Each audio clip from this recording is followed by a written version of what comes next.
자, 계속해서 42번서부터 보겠습니다. 42번. 저당권에 관한 설명으로서 옳은 것으로 묶인 것은 자, 요 42번 문제 여러 선생님들 풀어보세요. 시간 30초 드립니다.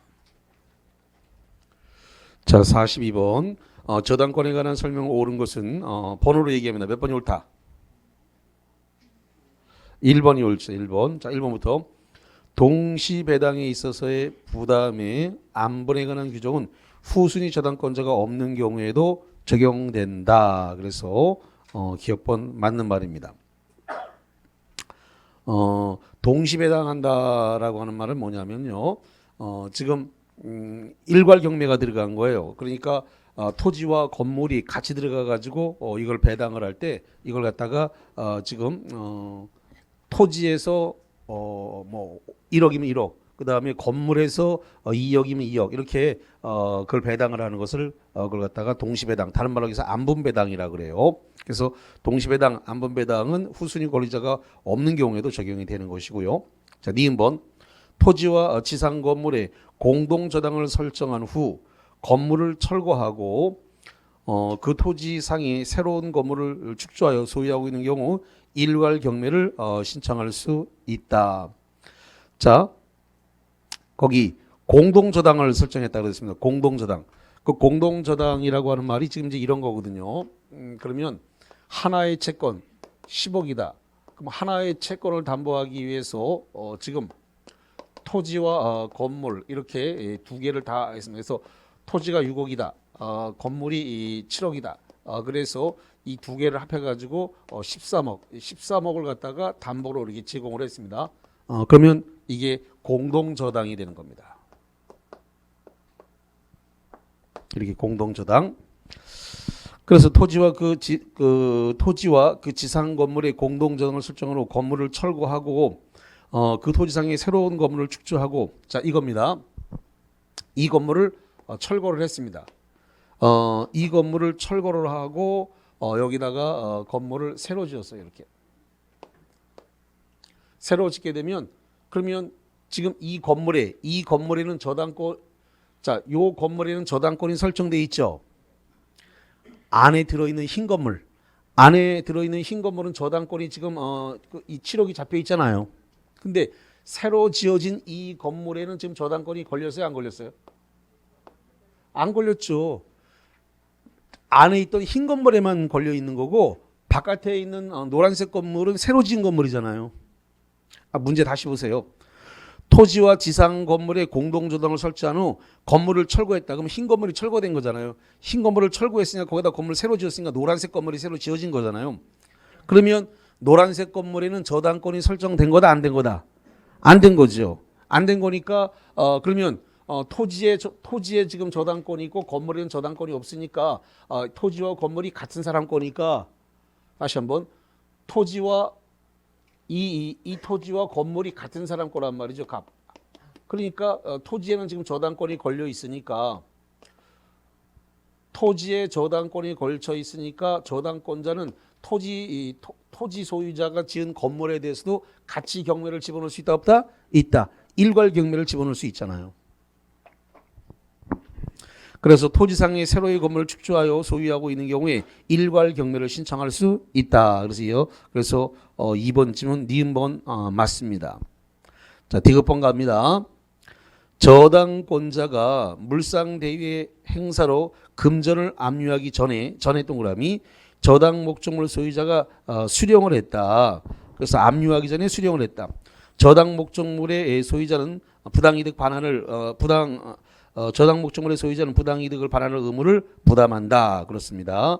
토해내야 된다. 개원해야 된다. 이런 이야기입니다. 받아간 거, 수령한 거, 그럼 저당물의 소유자를 뭐라 불러요? 저당물의 소유자를 뭐라고 불러요? 저당권 설정자죠. 설정자가 미리 받아갔으니까 그거 개원해라, 토해내라 라고 할 수 있다 없다? 있다. 반환 의무를 부담한다. 맞아요. 자, 그 다음에 리을본 건물 공유자의 1인이 그 대지를 단독으로 소유하면서 그 토지에만 저당권을 설정하였다가 공유자 1인이 대지를 단독으로 소유하면서 그 토지에만 저당을 설정했다가 경매로 인하여 토지 소유자가 달라졌다. 달라진 경우 법정 지상권을 취득한다. 지금 자 이렇게 봅니다. 건물은 공유로 돼 있어요. 그리고 건물 공유자 중 1인이 대지를 다 가지고 있다 이거예요. 대지 전부를 가지고 있다. 그래서 지금 자 문제 다시 건물 공유자 1인이 그 대지를 단독으로 소유하면서 그 토지에만 저당권을 설정했다가 이 토지에다가 저당권을 설정했다 이거죠. 토지에다가 저당권을 설정했다가 경매로 인해서 토지 소유자가 달라졌다. 그럼 토지 소유자와 건물 소유자가 달라진 꼴이니까 이 경우에 법정 지상권을 취득한다라는 것입니다. 토지와 건물이 같은 사람 거였다. 지금 건물 공유자 1인이 거기에 대해서 대지 소유권을 갖고 있다가 대지가 경매로 넘어갔기 때문에 그래서 둘 다 한 사람 거였기 때문에 결론은 건물을 지어서 그래서 지금 법정 지상권이 취득이 되어졌습니다. 그래서 기역, 니은, 티글, 리을 4개 다 맞는 겁니다. 자, 43번으로 가서 저당권의 효력이 미치는 범위입니다. 자, 요거 시간 30초 들 테니까 한번 풀어보세요. 자, 봅니다. 43번. 저당권의 효력이 미치는 것으로 바르게 묶인 것은 번호로 합니다. 몇 번을 다? 4번. 자, 볼게요. 기억. 독립물로서 효용을 갖지 않는 중축된 건축 부분이 경매 절차에서 경매 목적물로 평가되지 않았다. 경매 목적물로 평가되지 않았다 하더라도 중축된 부분은 경락인이 소유권을 취득한다 안 한다? 한다. 저당권의 효력이 미치는 것이죠. 그래서 저당권의 효력이 미칩니다. 그래서 기억번 맞습니다. 경매 목적물로 평가되지 않았다 하더라도 중축 부분이 있으면 저당권의 효력은 미쳐요. 니은번 저당 목적물의 부속 건물이라고 볼 수 없는 건물에 대하여 부속 건물로 보고 경락 허가를 받았다. 이거는 부속 건물이 아닌데 부속 건물로 보고 경락 받았으면 이것은 저당권의 효력이 미치지 않습니다. 자, 그래서 니은번 틀렸고 디귿 저당 토지를 임차한 임차인으로부터 동의를 얻은 자가 심은 수목이다. 그래서 저당 토지를 임차한 임차인으로부터 동의를 받아서 심은 수목에 대해서 저당권의 효력이 미칩니다. 디귿번 미치고요. 리을 구분 건물의 전유 부분에 관하여 저당권 설정 등기가 격려된 후에 대지권 등기가 격려되면서 저당권 설정 등기는 전유 부분에 관한 것이라는 취지의 부기 등기나 직권으로 격려된 후 그 전유 부분의 소유자가 나중에 취득한 대지 사용권. 저당권의 효력은 부합물과 중물, 종된 권리, 대지 사용권에까지 뭐한다? 미친다. 미치니까 리을번 저당권 효력이 미칩니다. 그다음 미음번 명인 방법으로 갖춘 수목. 명인 방법으로 갖춘 수목은 독립된 소유권의 객체이기 때문에 저당권의 효력이 미치지 않습니다. 그래서 기역, 디귿, 리을 그래서 답은 4번이 됐습니다. 44번 저당권의 침해에 대한 설명으로 틀린 것은 1번 저당권이 설정된 임야의 수목이 부당하게 벌채 반출된 경우에 저당권자는 자신에게 수목을 반환할 것을 청구할 수 있다. 있어요 없어요? 자 잠깐만 이렇게 볼게요. 저당권이 물권입니다. 물권이니까 물권적 청구권이 있습니다. 물권적 청구권이 있는데 문제는 물권적 청구권은 종류가 세 가지로 나눈단 말이죠. 어떻게 세 가지로 나누냐면 첫 번째로서 반환 청구권, 두 번째로서 방해 제거 청구권. 방해 제거나 방해 배제나 같은 말이죠. 그 다음에 방해 예방 청구권.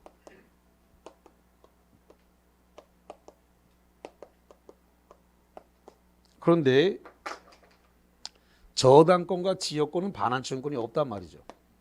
다시 저당권과 지역권에는 뭐가 없다고요? 반환 청구권이 없는데 지금 반환하라고 돼 있으니까 틀렸단 말이에요. 1번. 다시 보세요. 부당하게 벌채 반출된 경우에 저당권자는 자신에게 수목의 반환을 청구할 수 있다 그러는데 저당권자에게는 무슨 청구권이 없다고요? 반환 청구권 없잖아요. 반환 청구했으니까 1번 틀렸네요. 저당권자에게 있는 것은 방해 제거, 방해 예방 청구권까지만 있습니다. 반환 청구권이 없네요. 1번 질문 틀렸습니다. 그 다음에 2번 선순위 저당권이 소멸된 경우에 후순위 저당권자는 선순위 저당권의 말소 등기를 청구할 수 있다. 당연하네요. 후순위가 아직 말소 안 된 선순위 거를 지워달라고 요구할 수 있어요. 그래야 자기가 순위 승진하니까. 자, 그 다음에 세 번째, 제3자가 저당권의 목적물을 손상시켜도 나머지 이 부분의 가액이 피담보 채권을 담보하기 충분한 경우에는 저당권자는 3자에 대해서 손해배상을 청구할 수 없습니다. 나머지 담보만 갖고도 충분한 경우는 손해배상 청구를 할 수 없어요. 네 번째, 저당권 설정자의 책임 있는 사유, 박스 책임 있는 사유. 저당권 설정자가 주로 채무자죠. 책임 있는 사유로 인하여 저당물의 가액이 현저하게 감소된 경우 저당권자는 보충물 반환 청구를 할 수 있고 또는 손해배상을 청구할 수도 있습니다. 어쨌든 손해배상 청구라든가 즉시배제 청구권이라든가 이런 거 하는데 어쨌든 담보물 보충 청구할 수 있는 건 맞아요. 그래서 4번 이상이었고 5번 특별한 사정이 없는 한 저당 토지의 지상권자가 통상의 용법에 따라 토지를 사용하는 경우에 저당권 침해에 해당하지 않는다. 그렇습니다. 저당 토지 후에 지상권자가 통상 용법에 따라 토지를 사용한다. 지금 이제 이런 소리네요. 갑의 토지가 이렇게 있고 이 갑의 토지에 대해서 을의 저당권이 설정됐습니다. 저당권이 설정된 이 토지 위에 병이 지금 지상권을 갖고 쓰고 있다 이거죠. 그랬을 때 이 병의 지상권은 저당권을 침해하지 않는 범위 내에서 얼마든지 사용 수익이 가능합니다. 자, 그래서 거기 5번 특별한 사정이 없는 한 저당 토지의 지상권자가 통상의 용법에 따라 토지를 사용하는 경우 저당권 침해에 해당하지 않는 거 맞습니다. 자, 그 다음에 45번입니다. 근저당에 관한 설명으로서 틀린 것은 1번 피담보 채권이 확정되기 이전에 동그라미 당사자 간의 합의로 채무자를 변경해서 확정되기 전이라면 다 바꿀 수 있어요. 확정되기 전이라면 채무자, 채권 최고액, 결산기, 존속기간 전부 다 바꿀 수 있습니다. 다시 피담보 채권이 확정되기 전이라면 뭐 할 수 있다고요? 모두 변경이 가능하고 변경하면 변경 넣기 하면 됩니다. 채무자를 바꿨으면 변경 넣기, 채권 최고액 바꿨으면 변경 넣기 하면 돼요. 존속기간, 결산기 다 바꿀 수 있습니다. 그래서 거기 1번 피담보 채권이 확정되기 이전에 당사자 간의 합의로 채무자 변경이 가능합니다.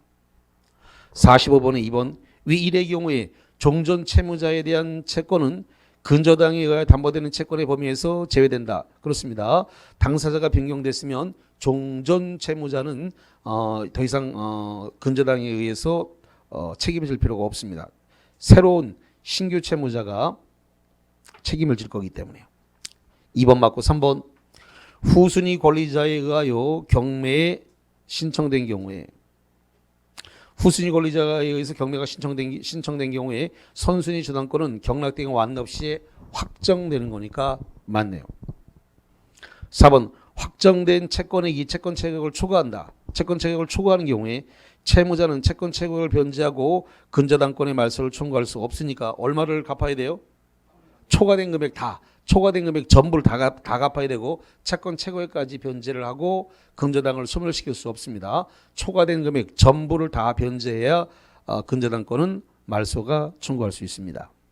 5번 확정 전에 발생할 원본 채권 박스 원본 채권에 관하여 확정 후에 발생하는 이자나 지연 이자는 근저당에 의해서 담보되지 않는다. 틀렸네요. 담보되지 않는다가 아니라 담보된다요.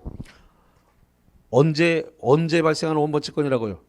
확정 전에 발생하는 원본 채권에 의해서 확정 후에 발생하는 이자나 이자라든가 지연이자 이런 것들은 근저당에 의해서 담보가 됩니다. 5번 지문은 좀 암기를 좀 하셔야 되는 지문이고요. 아주 쉬운 문제 많이 나옵니다. 자, 46번은 여러 선생님들이 풀어보십니다. 시간은 30초입니다. 45번, 46번 근저당에 관한 설명으로 옳은 것은 번호로 합니다. 몇 번이 옳다? 2번이 옳죠. 2번이. 자, 46번 1번 근저당권의 피담보 채무가 확정되기 전에는 채무자를 변경할 수 없다가 아니라 뭐라고요? 있다. 확정되기 전이라면 채무자, 채권 최고액, 결산기 다 바꿀 수 있습니다. 있는데 없다 그러려고 2번 근저당권의 확정 전에 동그라미 발생한 원본 채권 박스 원본 채권으로부터 그 확정 후에 발생하는 이자나 채권 최고액의 범위 내에서 여전히 담보되니까 2번 맞네요. 거기 45번의 5번과 46번의 2번은 서로 반대되는 얘기를 써놨는데 여기서 담보되지 않는다가 아니라 담보된다니까 46번의 2번 여전히 담보된다. 맞는 말이 되는 겁니다. 3번 선순위 근저당권자가 경매를 신청하는 경우에 후순위 저당권자의 피담보 확정 시기는 경매 개시 시점에 확정되는 거 맞습니다. 자, 지금 맞지? 선순위 근저당권자가 경매 신청하면 후순위는 자동으로 확정되지. 경매 개시 결정 시점에. 잠깐만 다시 그러면 선순위 근저당권의 경매가 신청되는 경우에 후순위 저당권자의 피담보 채권 확정 시기는 거기 경매 개시 결정이란 말이 잘못됐네. 경매 개시 결정이 아니라 경매 신청과 동시에 확정해야 되니까 틀렸네요. 거기 경매 개시 결정 시가 아니라 뭐라고요? 경매 신청과 동시에 확정돼야 되니까 경매 개시 결정이라고 해서 틀렸네요. 자, 네 번째 근저당권의 존속 중에 피담보 채권이나 기본계약과 분리하여 근저당권만을 양도할 수 있다. 그런데 피담보 채권과 근저당권은 분리처분할 수 있다 없다? 없다. 분리처분이 안 됩니다. 그래서 틀렸어요. 4번도. 5번 채권의 총액이 채권 최고액을 갖다가 초과하는 경우 채무자 겸 근저당 설정자는 근저당권의 확정 전이라도 채권 최고액을 변제하고 근저당권의 말소를 청구할 수 있다. 일단 채권 최고액을 뭐 했다고 그랬어요? 초과했으면 채무자는 채권 최고액까지만 변제하고 말소를 못 시킵니다. 초과되면 초과된 금액 전부를 채무자는 변제를 해야 됩니다. 확정되기 전이라도 말소시키고 싶으면 초과된 금액 전부를 다 변제해야 돼요. 그래서 채권 최고액만큼만 등기된 채권 최고액까지만 변제한다니까 틀렸습니다. 자, 47번 계약의 성립에 관한 다음의 기술 중 옳은 것은 격지자 간의 계약에서 청약은 박수 치세요. 청약은 그 통지를 상대방에게 발송할 때 효력이 발생한다. 자, 1번 지문 이거 맞습니까? 틀립니까? 틀렸죠. 청약이 아니라 뭐라고 돼요? 승낙은. 그래서 다시 합니다. 격지자 간의 계약에서의 청약이 아니라 승낙은 그 통지를 상대방에게 발송한 때 효력을 한다. 그래서 격발승이라고 하죠. 뭐라 본다고요? 격발승. 격지자 간에는 승낙의 통지를 발송한 시점에 계약이 성립된다. 청약이 아니라 승낙은 이래야 됩니다. 아니 이제 포항에서 요 1번 지문은 기출문제 지문이거든요. 그게 그 해병대 그 1사단에 근무하다가 퇴직하신 분이 공부를 하러 오셨는데 이게 1번이 왜 틀렸니? 이거 1번 이거 안 틀린 거 아닌가요? 이러면서 들고 왔더라고요. 그래갖고 청약을 딱 집으면 이거 청약이 아니라 승낙이라고 그러니까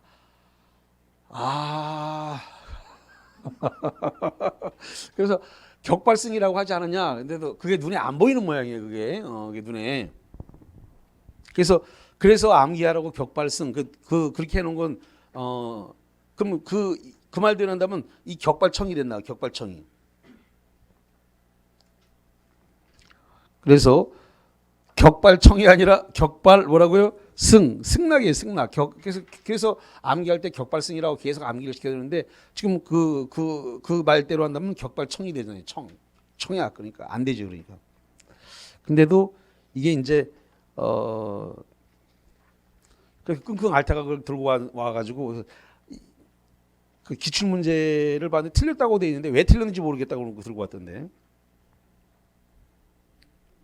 뭐가 씌우면 잘 안 보이는 거예요, 이렇게. 자, 2번 봅니다. 2번. 청약자가 일정한 기간 내에 회답이 없으면 승낙한 것으로 본다라고 표시했다. 자, 이런 경우를 제가 뭐라 그래요? 깡패가 하는 짓, 그건 네 생각이고 이런 것이죠. 그래서 승낙이 그 회답이 없으면 승낙한 것을 본다라고 표시한 경우에 특별한 사정이 없으면 상대방은 구속되는 게 아니라 구속되지 않는다죠. 틀렸죠. 2번 청약자가 그 통지를 발송한 후 두 달 전에 사망한 경우에 청약은 효력을 상실한다가 아니라 효력에는 영향이 없다. 영향이 없다는 말은 유효. 그래서 사망하거나 제한 능력자가 되더라도 영향은 없습니다. 효력이 있다는 거죠. 4번 불특정 다수인에 대한 승낙은 효력이 없다. 지금 불특정 다수인에 대한 승낙은 효력이 없다. 맞죠? 예, 맞습니다. 불특정 다수인에 대해서 승낙은 효력이 없다. 맞습니다. 맞는 이야기고. 그 다음에 5번 승낙자가 청약에 대해서 조건을 붙이거나 변경을 가한 승낙. 이 5번 좀 꼭 암기하셔야 돼요. 조건을 붙이거나 변경을 가한 승낙은 승낙으로 효력이 있다 없다? 없다. 승낙으로 효력이 없고 물어버려요. 새로운 청약으로 보니까 그 청약에 대해서 청약자가 승낙하면 계약은 뭐한다? 성립한다죠. 하는데 하지 않는다. 틀렸네요. 5번 아니 6번 계약은을 갖다 계약의로 바꾸세요. 계약의 청약은 청약자가 사전에 철회의 자유를 유보하더라도 도달한 이후에는 철회할 수 없다. 그렇습니다. 도달한 이후에는 철회가 되지 않습니다. 그래서 4번하고 6번하고 두 개가 맞습니다. 48번에 대해서는 시간은 30초 드릴 테니까 한번 풀어보세요. 자, 48번. 다음은 계약의 청약과 승낙에 관한 설명이다. 맞는 것으로 짝지어진 것은 번호랍니다. 몇 번? 5번? 자, 봅시다. 기억. 청약의 승낙의 표시는 상대방의 승낙이 있으면 계약이 성립할 수 있는 구체적이고 확정적 의사 표시해야 한다. 기억 맞지요? 구체적이고 확정적으로 청약을 해야 되겠죠. 니은번 의사 실현에 의한 계약 성립. 그 사실을 안 때. 안 때가 아니라 뭐라 그랬을까? 있은 때. 제가 뭐라 그랬어요? 저 지리산에 있는 약초꾼이 약초를 보내왔을 때 제가 파우치를 갖다가 가위로 싹둑 자르는 사실이 있은 때. 주차장에다가 유료 주차장에다 차를 몰고 들어가서 주차를 했을 때 계약은 성립이 된다. 그게 뭐라 그랬어요? 의사 실현에 의한 계약 성립이죠. 그러한 사실이 안 때가 아니라 뭐라고요? 있은 때.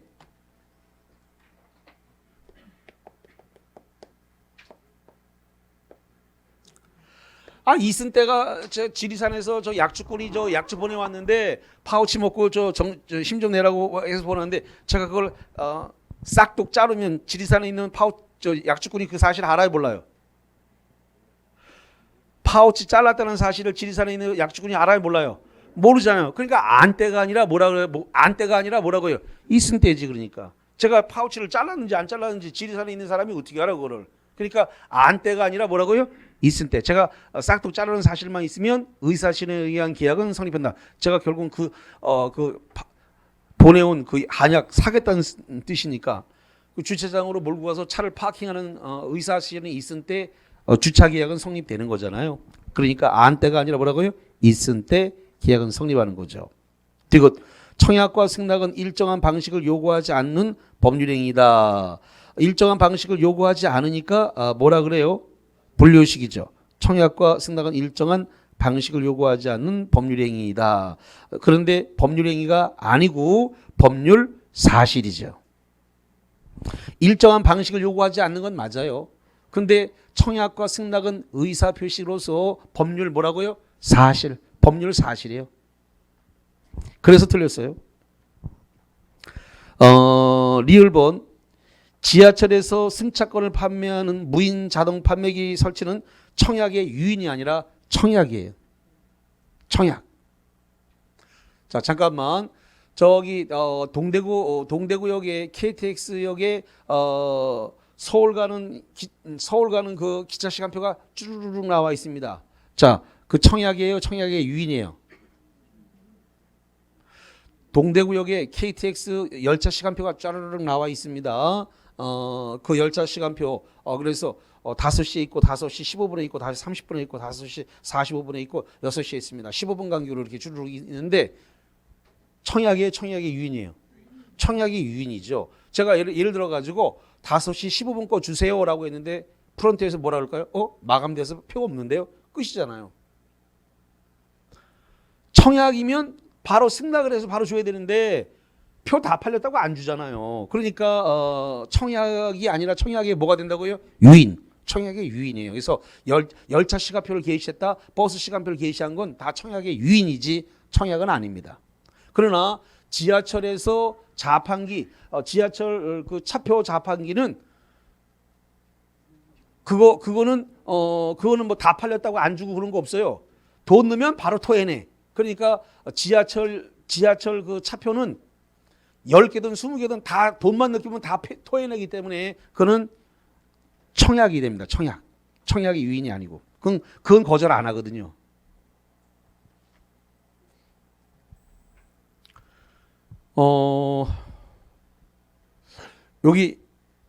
여기 지금 학원에 자판기, 커피 자판기 있나요? 커피 자판기 있어요? 예. 그러면 커피 자판기 200원인가요? 그 200원을 동전을 넣었습니다. 동전을 넣었는데 컵이 안 내려오고 액체가 싹 액체만 나오는 거예요. 그럼 컵이 안 나왔으니까 액체를 못 받았죠. 또는 컵은 내려왔는데 맹물만 싹 나온 거야. 그래서 이렇게 컵을 그래서 그 자판기에서 이렇게 종이를 뺐거나 아무것도 없는 상태에 있는 상태면 법률 용어로 뭐가 되는 거예요? 자판기에다가 200원을 넣고 동전을 넣고 이렇게 그 믹스 커피를 눌렀는데 맹물만 나왔어요. 맹물만. 재료가 떨어져 가지고. 또는 나오긴 나왔는데 종이컵이 없어 가지고 다 밑으로 다 새버린 거예요. 그럼 제가 거기다 대고 뭐라고 얘기해야 돼? 채무 불이행이라 그래야지. 이제 알아들었구나. 이제 알아들었어. 채무 불이행이에요. 채무 200원 먹고 커피 안 줬으니까 채무 불이행이 된단 말이에요. 그래서 맹물만 나왔거나 밑으로 다 빠져버렸거나 이렇게 되면 채무 불이행이 되는 거예요. 자,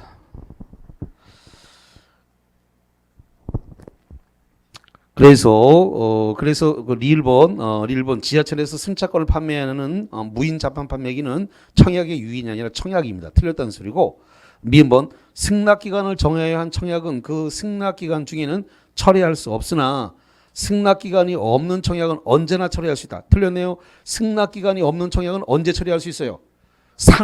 좋습니다. 상당한 기간이 경과해야만 처리할 수 있습니다. 승낙 기간이 없는 경우는 상당한 기간이 경과해요. 상당한 기간은 얼마예요? 15일에서 30일이 경과한 후에라야 처리할 수 있습니다. 자, 그래서 결론은 답은 1번만 답이 됐습니다.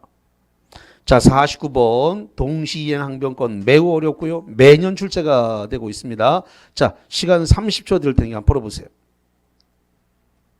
자, 49번 동시이행 항변권. 이 동시이행 항변권은 쌍무계약에서 발생합니까? 쌍무계약에서 발생합니다. 동시이행 항변권 쌍무계약. 1번 임대인의 보증금 반환 의무와 주택임차인의 임차권 등기 명령에 의한 임차권 등기 말소 의무는 동시이행 관계에 있지 않다. 임차권 등기 명령이란 말은 결론적으로 보증금을 안 줬기 때문에 임차권 등기 명령을 법원에다 해놨으니까 이거 임차권 등기 명령을 말소하려고 그러면 변제가 선의행입니다. 뭐가 선의행이라고요? 변제가 선의행입니다. 1번 틀렸고 2번 매매대금 채권에 대한 압류 및 추심 명령이 있는 경우에 매수인은 매도인의 압류 채권자에 대해서 동시에 항변권을 행사할 수 없다가 아니라 있다죠. 그래서 내가 돈 줄 테니까 등기도 넘겨달라 이렇게 요구할 수 있습니다.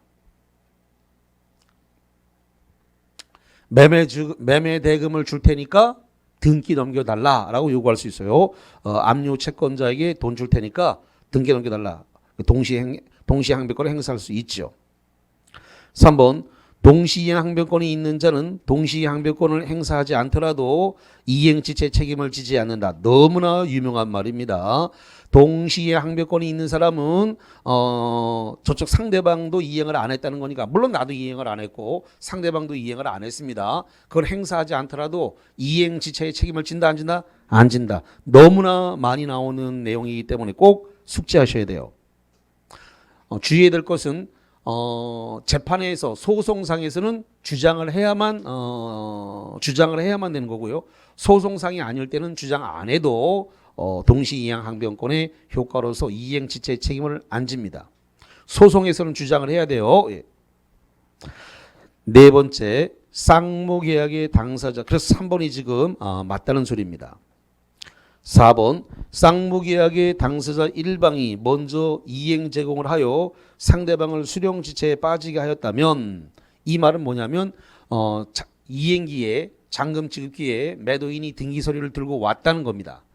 매도인이 등기서류를 들고 왔는데 매수인이 잔금을 안 쳐서 그래서 못 주지 않았어요. 수령지체에 빠뜨렸다. 그러면 잔금을 안 들고 왔다는 소리인데, 됐다면 이행 제공이 계속되지 않더라도, 그럼 등기 서류를 계속 제공하지 않더라도 상대방의 동시 항변권은 소멸한다. 그러는데 소멸하지 않습니다. 열흘이든 보름이든 한 달 뒤에 매수인이 잔금 준비가 돼서 매도인한테 등기 서류 들고 오세요라고 하는 순간 동시 항변권은 바로 부활이 됩니다. 그래서 소멸하지 않습니다. 이 4번 지문도 아주 많이 나오는 시험 문제고요. 자, 5번입니다. 당사자 1방이 책임 있는 사유로 인해 이행이 불능이다. 이행불능이 되어 그 채무가 손해배상 채무로 바뀌게 되더라도 동시에 이행 항변권은 소멸하지 않는다. 자, 이 5번 지문도 굉장히 잘 틀리는 지문이니까 주의해서 보셔야 됩니다. 자, 50번 보겠습니다. 다음 중 동시에 항변권이 인정되는 것은 몇 개인가? 기억, 부동산 매매 계약에 있어 매수인이 부가가치세를 부담하기로 약정한 경우에 부가가치세를 포함한 매매대금 지급과 소유권 이전 등기는 동시이행 관계에 있으니까 맞습니다. 자, 잠깐만요. 이거를 동시이행을 안 하고 먼저 대금과 잔금만 쳤고요. 그 다음에 나중에 양도소득세를 물어주기로 하고 지금 등기와 잔금을 쳤습니다. 그래서 등기가 넘어왔어요, 매수인한테. 그럼 매수인이 이제 딴소리 합니다. 뭐라고? 아니, 그 양도소득세는 원래 매도인 당신이 내는 거 아닌가요? 왜 나보고 내라 그러세요? 이러면서 등기를 받고 난 다음에 오리발을 딱 내밀어요. 미쳐버리는 거야, 이러면. 그럼 이거 계약 해지할 수 있다 없다?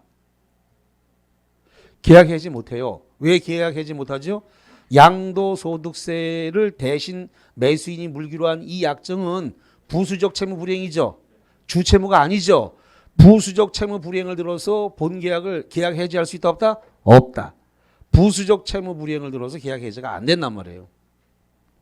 그러니까 양도소득세를 매수인이 내기로 했으면 동시행을 해야 돼요. 등기 넘겨주고 잔금 칠 때 양도소득세도 같이 내라 이래야 돼요. 그래서 기억처럼 동시이행항변권이 발생할 수 있습니다. 자, 기억은 맞는 말이고 니은번 봅니다. 상가건물 임차인의 임차 목적물 반환 의무와 임대인의 권리금 회수 방해로 인한 손해배상 의무. 자, 이거 동시이행입니까 아닙니까? 좋습니다. 동시이행이 아닙니다. 이거는 임차인이 그 임차 목적물 반환이 선이행입니다. 그래서 임대인의 권리금 회수 방해로 인한 손해배상 채무. 손해배상 채무는 이거는 임대차가 종료된 다음 3년 내에 행사하는 거죠.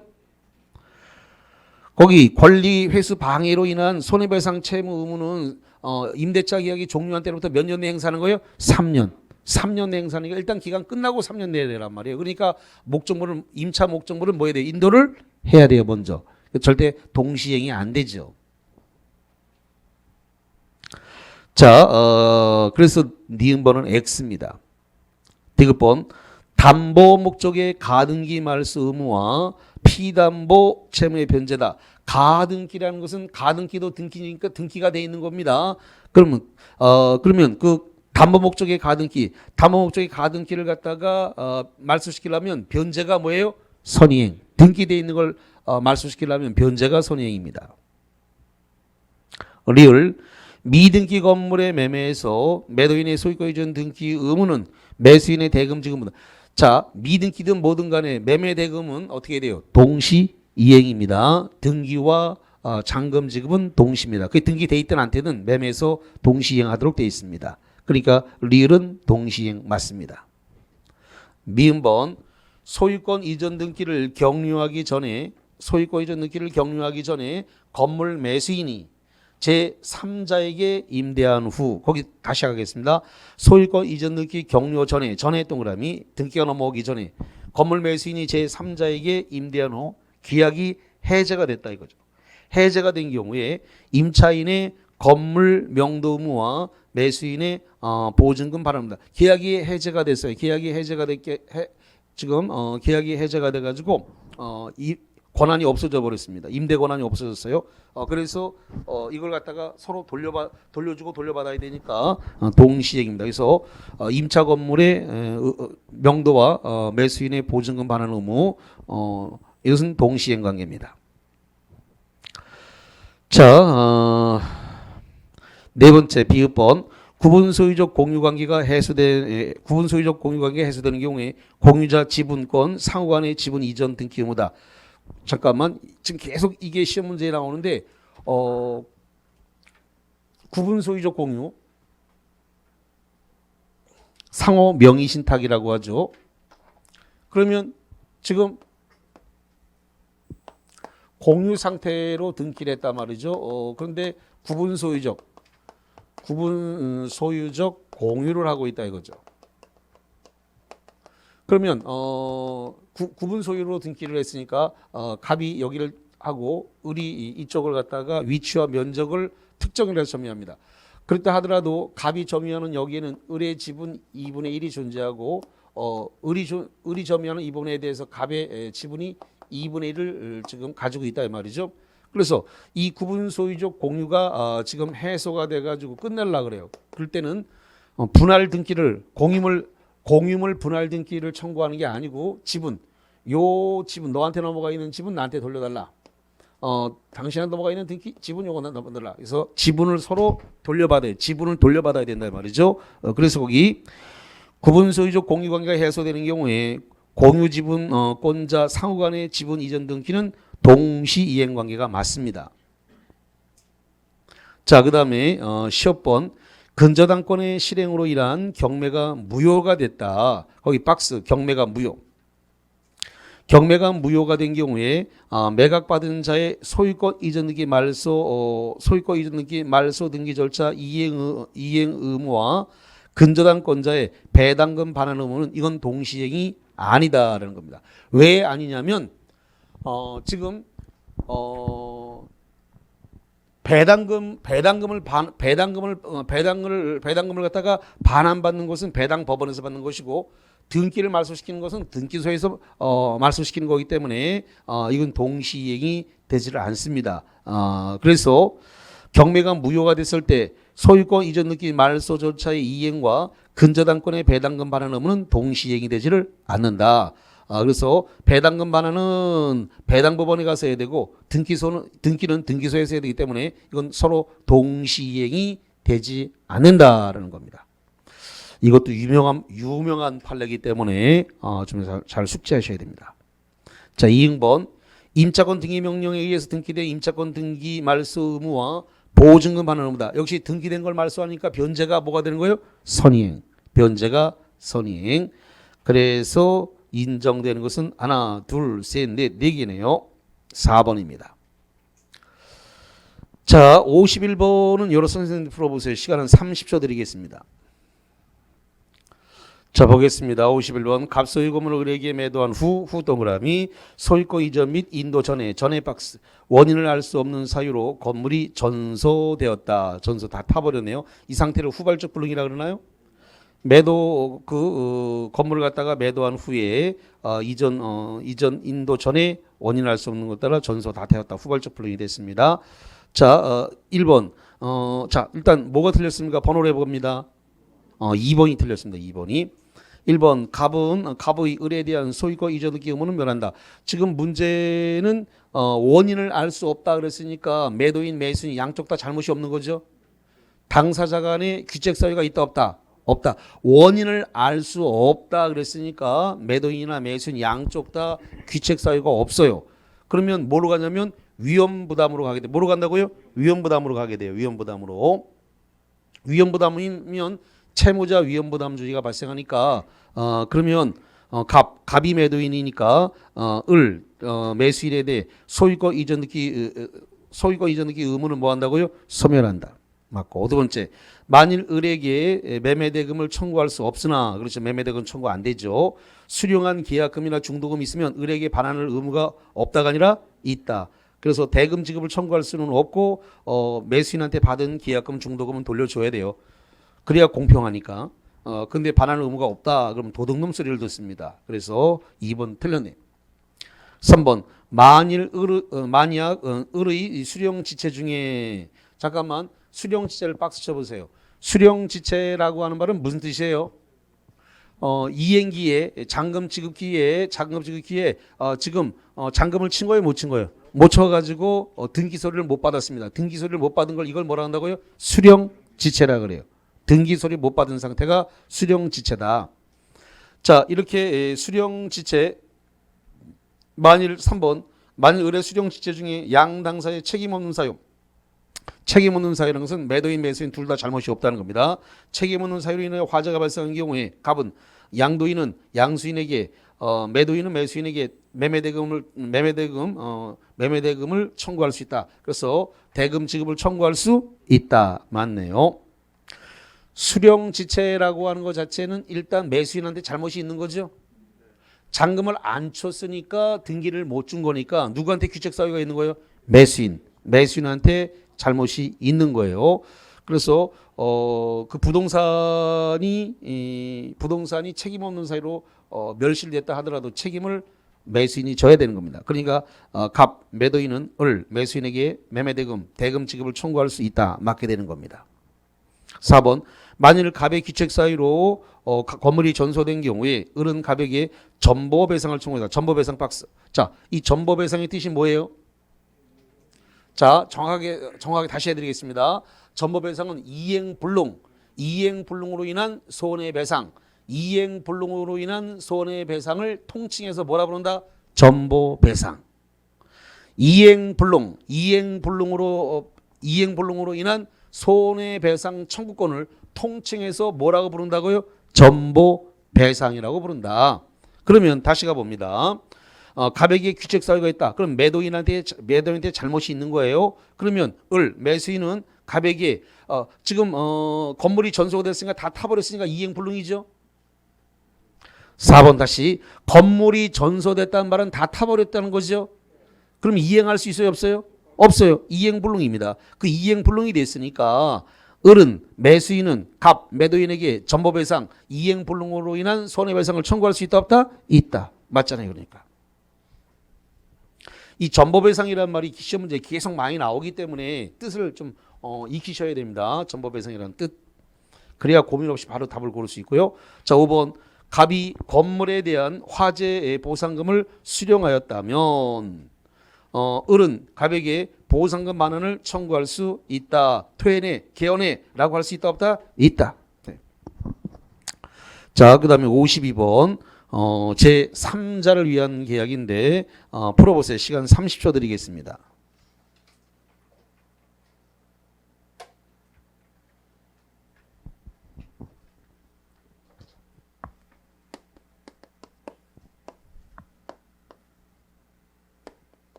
자, 보겠습니다. 52번 제3자에 의한 3자를 위한 계약에 관한 설명으로 틀린 것은 뭐가 틀렸을까요? 번호로 해보세요. 스테레오입니다. 1번이 답입니다. 1번이 낙약자는 여기 있습니다. 낙약자는 지금 매수인이 지금 현재 낙약자입니다. 낙약자는 3자를 위한 계약이 통정허위 표시다. 여기 갑과 을의 이 매매 계약이 지금 뭐로 됐다고요? 통정허위 표시. 민법 108조에 의한 통정허위 표시다. 통정허위 표시라고 하는 이 말은 결론적으로 계약이 무효란 소리인가요? 108조 통정허위 표시는 무효잖아요. 결론적으로 이 계약이 무효라는 소리예요. 자, 그럼 무효라고 하는 말은 이 요약자 매도인 쪽에서 등기를 주겠다는 거예요, 안 주겠다는 거예요? 무효라고 했으니까 등기 넘겨주지 않겠다 이런 소리예요. 등기가 안 넘으면 낙약자는 수익자에게 대금을 지급해야 돼요, 대금 지급을 거절해야 돼요? 거절해야죠. 그럼 대항할 수 있다요, 없다요? 자, 여기가 내가 계속 하는데 대항할 수, 자, 여기가 시험 문제란 말이에요. 자, 있다 없다? 있다죠. 대항할 수 있다라고 할 말은 대금 지급을 거절할 수 있다. 대금 지급을 거절할 수 있다.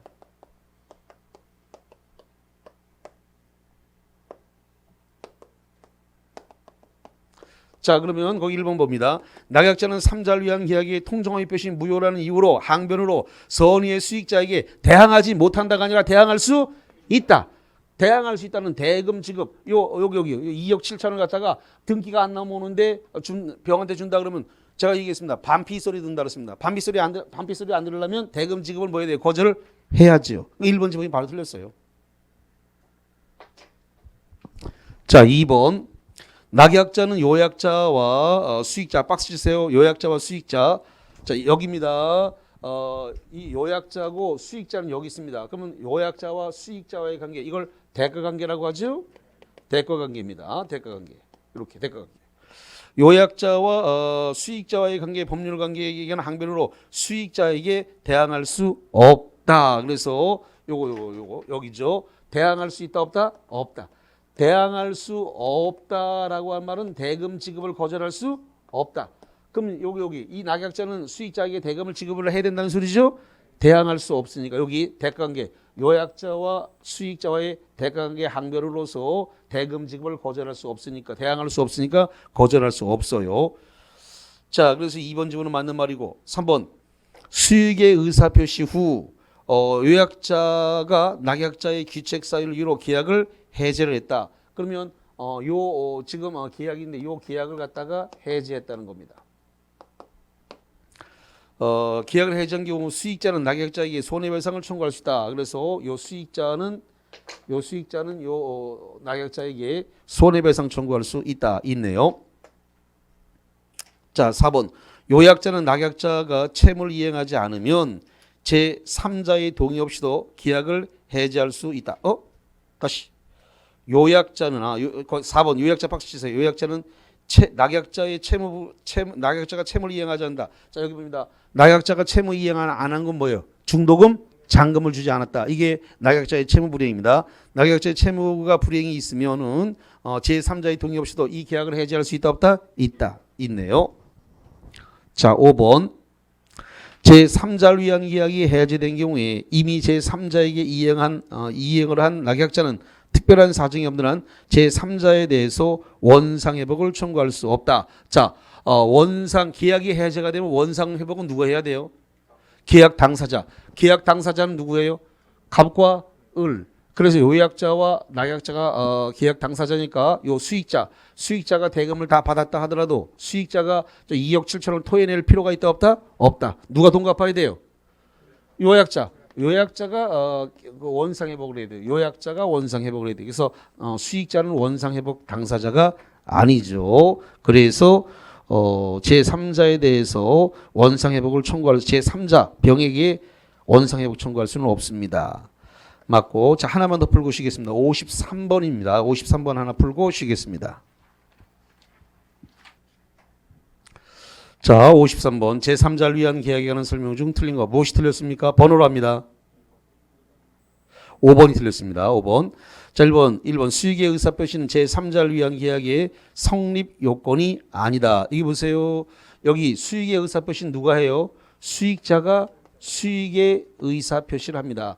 수익의 의사표시를 하는 것은 요 갑과 을의 계약에 영향이 있어요, 없어요? 없어요. 이 사람하고 이 병과 상관없이 갑과 을이 계약을 한 것이기 때문에 이 수익의 의사표시는 요 매매 계약에 영향이 없기 때문에 성립 요건이 뭐다? 아니다. 아니다.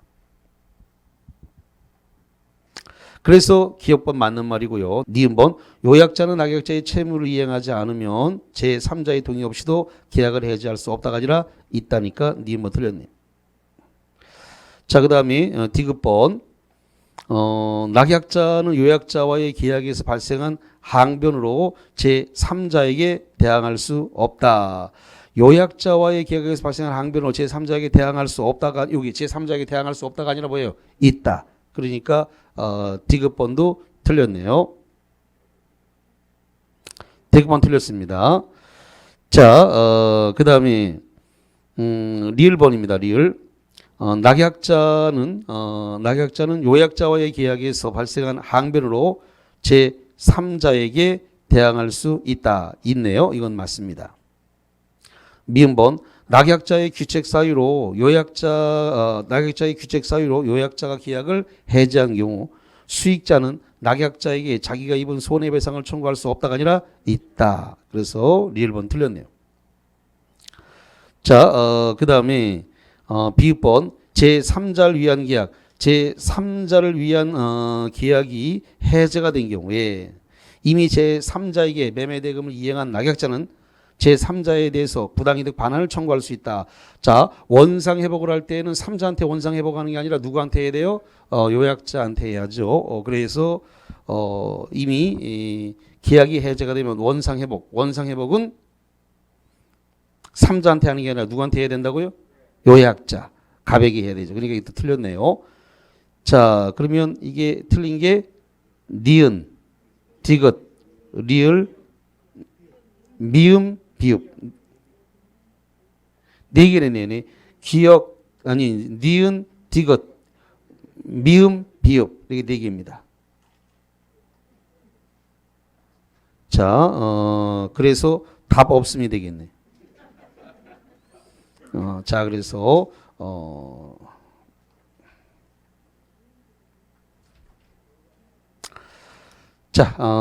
그래서 니은, 디귿, 미음, 비읍 이렇게 네 개입니다. 예, 그래서 틀린 건 네 개입니다. 자, 여기까지 하고 쉬었다가 54번부터 보겠습니다.